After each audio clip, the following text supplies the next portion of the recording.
పరిరక్షణ కోసం దేవాలయాల స్వయం ప్రతిపత్తి కోసం జరుగుతున్న ఈ జాతీయ మహోద్యమంలో భాగస్వాములమవుతాము. ఇది నిరంతరం కొనసాగిస్తాం.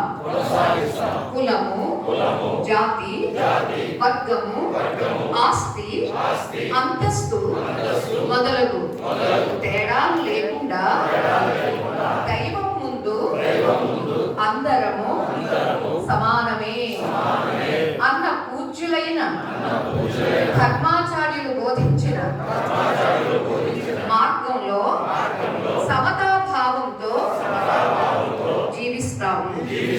మత మార్పిడికి గురి అయి దారి తప్పిన బంధువులకు సరి అయిన అవగాహన కల్పించి తిరిగి స్వధర్మాన్ని పాటించేటట్లు చేయడానికి మా కర్తవ్యాన్ని నిర్వహిస్తాము.